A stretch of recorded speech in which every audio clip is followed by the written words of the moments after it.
Hello students, यह झारखंड सार संग्रह का बुक है जो कि उड़ान पब्लिकेशन का है और सबसे लेटेस्ट एडिशन है 11th एडिशन। इसी को हम लोग कवर कर रहे हैं, पूरा बुक कवर कर रहे हैं, प्लेलिस्ट बना दिए हैं।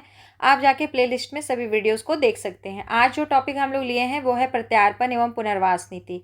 ठीक है, तो इसी को शुरू कर रहे हैं। नीति से बहुत सारे प्रश्न पूछे जाते हैं, इसलिए सभी नीति को हम लोग कवर कर रहे हैं। जल्द ही सभी कवर हो जाएंगे। ठीक है, तो शुरू कर रहे हैं हम लोग। झारखंड राज्य में विधि व्यवस्था के समक्ष सबसे बड़ी चुनौती वामपंथी उग्रवाद की समस्या रही है। झारखंड राज्य के रांची, गुमला, खूंटी, सिमडेगा, लोहरदगा, पलामू, लातेहार, गढ़वा, चतरा, हजारीबाग, गिरिडीह, कोडरमा, बोकारो, धनबाद, रामगढ़, पूर्वी सिंहभूम, पश्चिमी सिंहभूम, सरायकेला खरसावां आदि जिले इस समस्या से गंभीर रूप से आक्रांत रहे हैं। शेष जिलों में भी उग्रवादी घटनाएं यदाकदा होती रही हैं।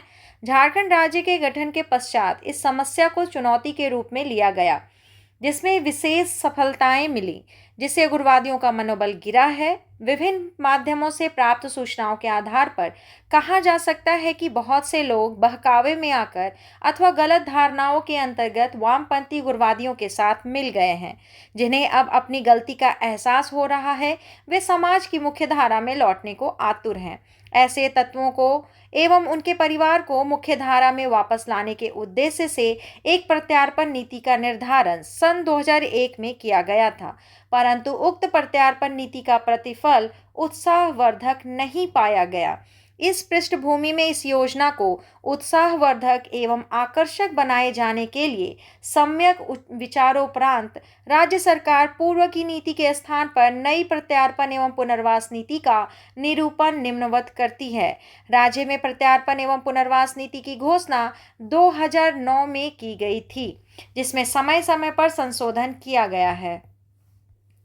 वर्तमान समय में राज्य में नक्सलियों के प्रत्यार्पण एवं पुनर्वास हेतु नई नीति 2018 लागू है।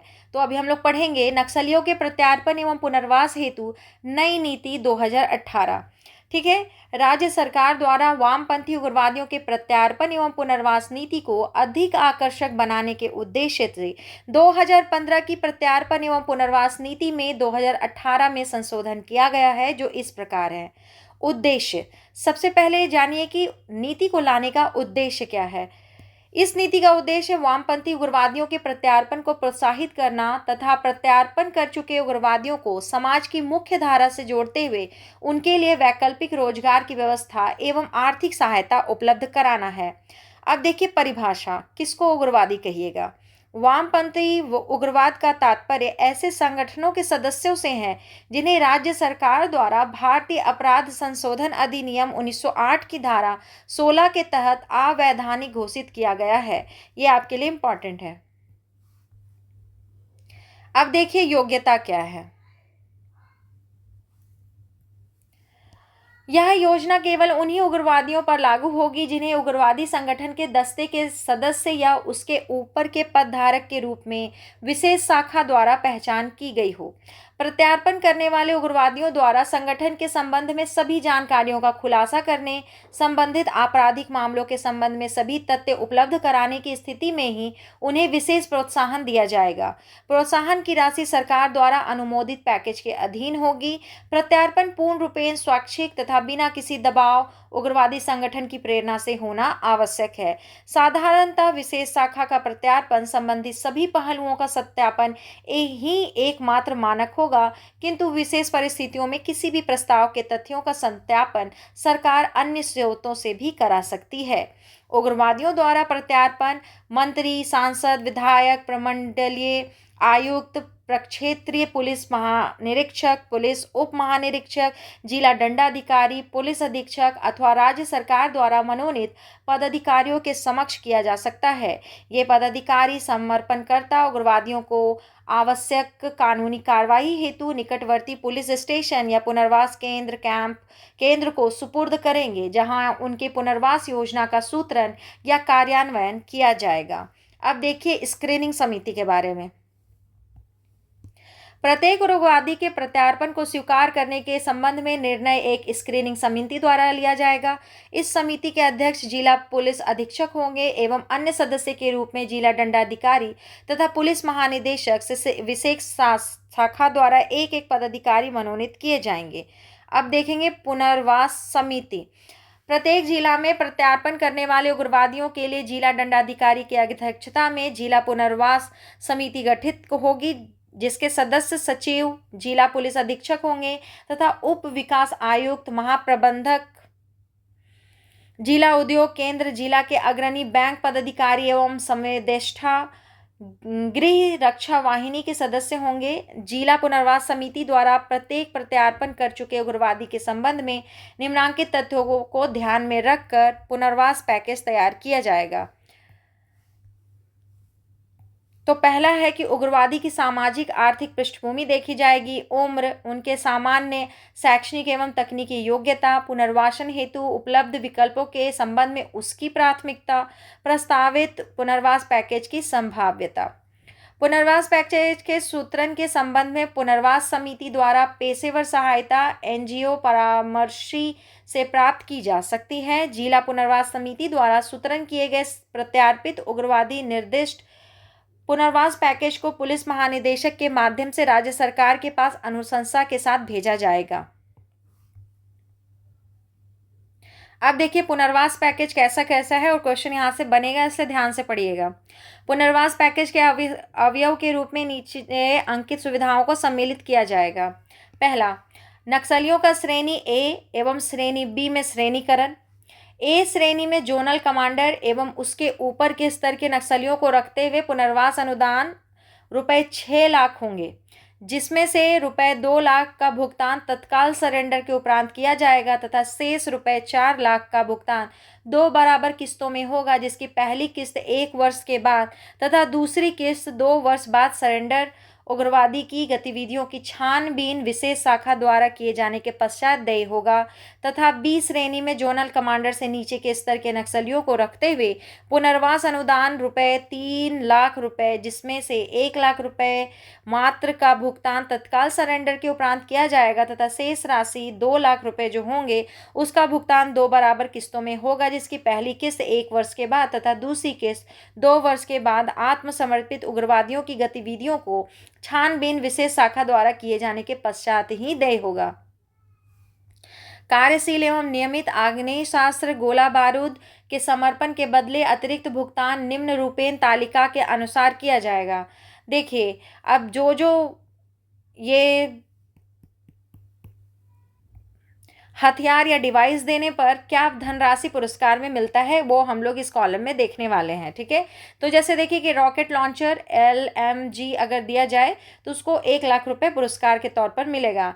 AK-47, 56, 74 राइफल स्नाइपर राइफल देने पर 75,000 रुपये, 303 राइफल पिस्टल रिवॉल्वर देने पर 15,000 रुपये, रिमोट कंट्रोल डिवाइसेस सरेंडर करने पर 6,000 रुपये मिलते हैं, ग्रेनेड हैंड ग्रेनेड देने पर 2,000 रुपये, वायरलेस सेट देने पर 2,000 से लेकर के 10,000 पर दिया जाएगा। रेंज उसका कितना है उस आधार पर दिया जाता है। ठीक है, रेंज के आधार पर 2,000 से लेकर 10,000 राशि तक दिया जाता है।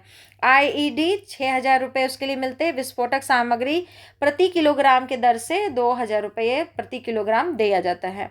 प्रत्यार्पण करने वाले उग्रवादी की योग्यता एवं अभिरुचि के अनुसार पुनर्वास समिति द्वारा कौशल विकास विभाग झारखंड द्वारा जिलों में संचालित कौशल विकास केंद्रों में उपलब्ध विभिन्न संकायों में व्यावसायिक प्रशिक्षण की व्यवस्था की जाएगी, अथवा पुनर्वास समिति द्वारा रुपए 6,000 प्रतिमाह की वृत्ति पर 1 वर्ष तक के व्यावसायिक प्रशिक्षण की व्यवस्था की जाएगी। विशेष परिस्थिति में व्यावसायिक प्रशिक्षण की अवधि 1 अतिरिक्त वर्ष तक के लिए विस्तारित की जा सकेगी। अधिकतम 4 डिसमिल जमीन गृह निर्माण हेतु आवंटित की जाएगी। प्रत्यार्पण करने वाले उग्रवादी यदि प्रधानमंत्री आवास योजना ग्रामीण शहरी के लाभ हेतु आवश्यक अहर्ताओं को पूरा करता है तो उसको प्राथमिकता से इस योजना का लाभ दे दिया जाएगा।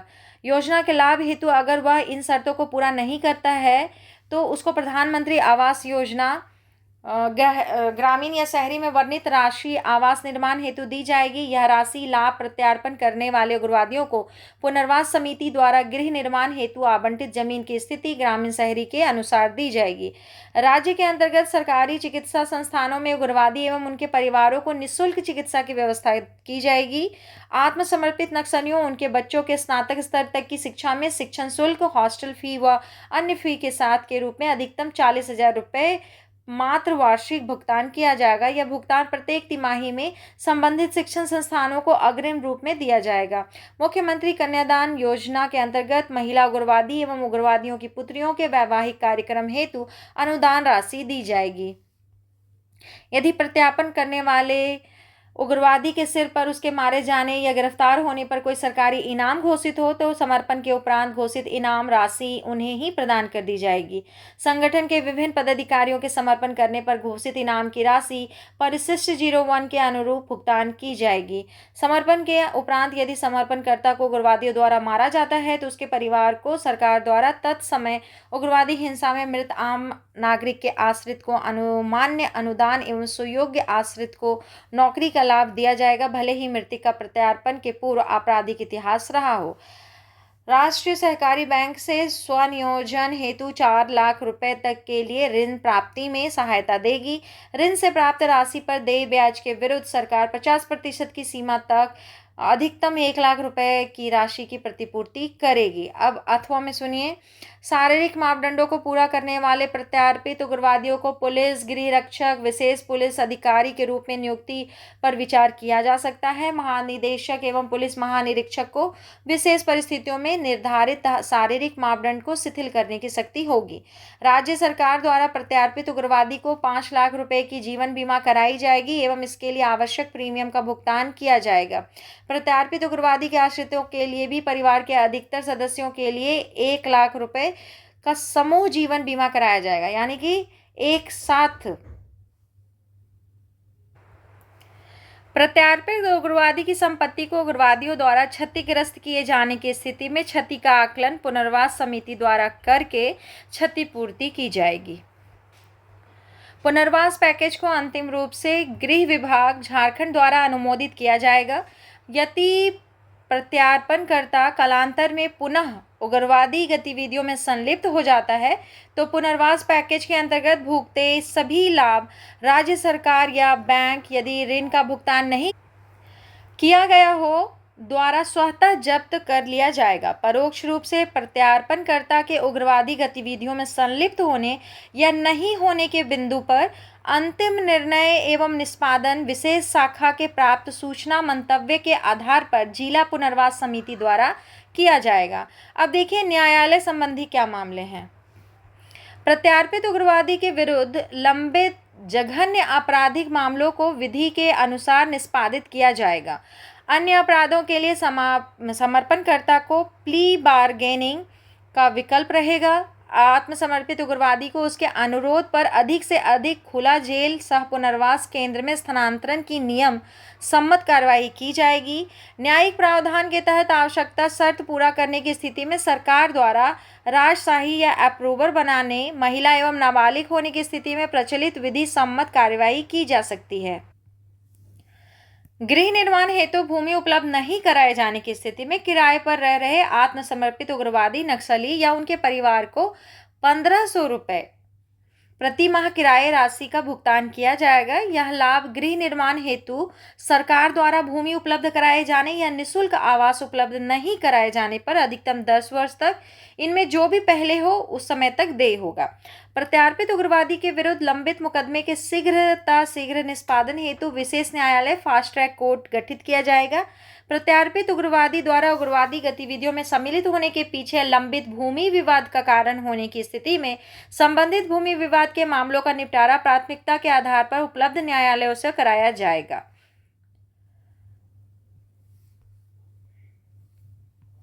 समर्पण किए गए सक्रिय हथियारों, गोला बारूद, विस्फोटक सामग्री आदि एवं संबंधित उग्रवादी के सिर पर घोषित सरकारी इनामों को छोड़कर समर्पणकर्ता यदि पति एवं पत्नी दोनों हों तो पुनर्वास पैकेज के अंतर्गत उन्हें एक ही यूनिट समझा जाएगा। राज्य सरकार प्रत्येक वर्ष इस योजना के कार्यान्वयन की समीक्षा करेगी तथा आवश्यकता अनुसार संशोधन करेगी। राज्य सरकार में आवश्यकता अनुसार विशेष परिस्थितियों में उपलब्ध प्रावधानों में संशोधन की शक्ति निहित होगी। पुनर्वास पैकेज के तहत अनुमान्य भुगतान देख लीजिए, संगठन में स्थान जो होगा उस हिसाब से उनको राशि मिलेगा। ठीक है। केंद्रीय कमेटी सचिव, पोलित ब्यूरो सदस्य या केंद्रीय कमेटी सदस्य या सीसीएम होने पर 1 करोड़ रुपए मिलेंगे। स्पेशल एरिया कमेटी सदस्य, रीजनल ब्यूरो सदस्य, सीसीएम होने पर 25 लाख रुपए। रीजनल कमेटी सदस्य अगर हों तो उनको 15 लाख रुपए मिलेंगे। जोनल कमेटी सदस्य को 10 लाख रुपए, सब जोनल कमेटी सदस्य को 5 लाख रुपए, कमांडर एरिया कमेटी और दस्ता अगर हो तो उनको 2 लाख रुपए, एलजीएस दास्ता सदस्य, दलम, एलओएस के सी सदस्य होने पर 1 लाख रुपए। ठीक है। नक्सली हिंसा से प्रभावित नागरिकों एवं पुलिसकर्मियों को अनुदान हेतु प्रावधान, जैसे कि अगर नक्सली हिंसा में कोई नॉर्मल सिविलियंस को अगर चोट लग जाए या उनकी मृत्यु हो जाए तो क्या प्रावधान है, या पुलिसकर्मी को अगर उनकी मृत्यु हो जाती है या फिर कोई अपंगता होती है तो उनको अनुदान किस टाइप से मिलेगा वो बताया गया है। नक्सली हिंसा में मृत नागरिकों के आश्रितों हेतु अनुग्रह राशि से संबंधित संकल्प। वर्ष 2006 में राज्य सरकार द्वारा उग्रवादी व आतंकवादी हिंसा में मारे जाने वाले सामान्य नागरिकों के आश्रितों को आर्थिक सुरक्षा प्रदान करने के उद्देश्य से अनुग्रह राशि प्रदान करने के संबंध में निम्नलिखित प्रावधान किए गए हैं। पहला, इस प्रकार की हिंसा में मारे जाने वाले सामान्य नागरिकों के आश्रितों को अनुग्रह राशि के तौर पर 1 लाख रुपए प्रदान किया जाएगा। इस प्रकार की हिंसा में स्थायी रूप से अपंग हुए व्यक्ति को 50,000 रुपए की अनुग्रह राशि प्रदान की जाएगी। इस प्रकार की हिंसा में गंभीर रूप से घायल हुए व्यक्ति को अनुदान तथा सरकारी एवं सरकार द्वारा संचालित अनुसूचित अस्पतालों में निःशुल्क चिकित्सा प्रदान की जाएगी। ठीक है। अब देखिए, कर्तव्य निर्वाह के दौरान उग्रवादी गतिविधियों में मारे गए पुलिस कर्मियों व सरकारी सेवकों हेतु अनुग्रह अनुदान। तो देखिए, सबसे पहले दिया गया है कि कर्तव्य निर्वाह के दौरान उग्रवादी गतिविधियों में मारे गए पुलिसकर्मियों व सरकारी सेवकों के आश्रितों को सरकार द्वारा 10 लाख है ये। ठीक है। 10 लाख रुपए की अनुग्रह राशि प्रदान की जाती है। उग्रवादी गतिविधियों के दौरान मारे जाने वाले केंद्रीय अर्धसैनिक बल के कर्मी के आश्रितों को केंद्र सरकार 7.5 लाख रुपए की अनुग्रह राशि प्रदान करती है। राज्य में नियुक्त ऐसे कर्मियों को झारखंड सरकार 2.5 लाख रुपए की अनुग्रह राशि प्रदान करती है, ताकि उग्रवादी गतिविधियों में मारे जाने वाले राजकर्मियों की ही भांति इन्हें एक समान अनुग्रह राशि के रूप में 10 लाख रुपए प्राप्त हो सके। ठीक है। तो आप समझ गए होंगे कि अगर यहाँ के पुलिसकर्मी हैं तो उनको 10 लाख रुपए मिलता है, 10 लाख रुपए मिलता है। लेकिन अगर जो केंद्रीय अर्धसैनिक बल होते हैं तो सेंट्रल गवर्नमेंट केवल 7.5 लाख रुपए का ही प्रावधान करके रखी है। तो हमारा जो सरकार है वो 2.5 लाख रुपए जो बचा हुआ है वो दे देते हैं, जिससे कि 10 लाख रुपए का जो लिमिट है वो पूरा हो जाता है। तो जिससे कि अगर वो राज्य पुलिसकर्मी हो या फिर वो केंद्रीय अर्धसैनिक बल के कर्मी हो, दोनों को 10 लाख रुपए समान तौर पर मिल जाता है। ठीक है। चलिए आगे, शौर्य पुरस्कार से सम्मानित राज्य के सैनिकों हेतु अनुदान। ठीक है। झारखंड राज्य के ऐसे सैनिक जिन्हें शौर्य पुरस्कार से सम्मानित किया जाता है उन्हें राज्य सरकार की ओर से एक मुश्त नगद पुरस्कार राशि का भुगतान किया जाता है। विभिन्न सम्मान के संबंध में प्रदान की जाने वाली पुरस्कार राशि का विवरण। तो देखिए कि कौन सा पुरस्कार प्राप्त को कितना रुपया मिलता है। ठीक है। परमवीर चक्र जो प्राप्त करते हैं उनकी राशि है 30 लाख रुपए, अशोक चक्र प्राप्तकर्ता को 20 लाख रुपए, महावीर चक्र वाले को 20 लाख रुपए, ये है सर्वोत्तम युद्ध सेवा मेडल जो प्राप्त करते हैं उनको 12 लाख रुपए, कीर्ति चक्र वाले को 10 लाख रुपए, वीर चक्र प्राप्तकर्ता को 10 लाख रुपए, परम विशिष्ट सेवा मंडल 8 लाख रुपए, शौर्य चक्र प्राप्तकर्ता को 7.5 लाख रुपए, उत्तम सेवा मेडल वाले को 7 लाख रुपए, युद्ध सेवा मेडल प्राप्तकर्ता को 5 लाख रुपए, अति विशिष्ट सेवा मेडल प्राप्तकर्ता को 4 लाख रुपए, सेना, नौसेना, वायुसेना मेडल प्राप्तकर्ता को 3 लाख रुपए, विशिष्ट सेवा मेडल प्राप्तकर्ता को 2 लाख रुपए और मेंशन इन डिस्पैच 1 लाख रुपए प्राप्त होता है उनको। ठीक है। तो देखिए इसी तरह से ये प्रत्यार्पण वाला जो नीति है वो समाप्त हो चुका है और इसी तरह से हम लोग बाकी जो अन्य नीतियां हैं उसको भी कवर कर लेंगे। नीति एक बार पढ़ लीजिए, कोई हार्ड नहीं है, एक दो बार सुनते सुनते वो आपके दिमाग में बैठ जाएगा। एक दो ठो डेट है उसको याद कर लीजिए ताकि कंफर्म हो जाए कि पूरा का पूरा ये नीति समाप्त हो जाएगा। ठीक है, तो इसी के साथ इसको यहीं समाप्त करते हैं। आप वीडियो को लाइक कर दीजिए, चैनल को सब्सक्राइब कर लीजिएगा। धन्यवाद।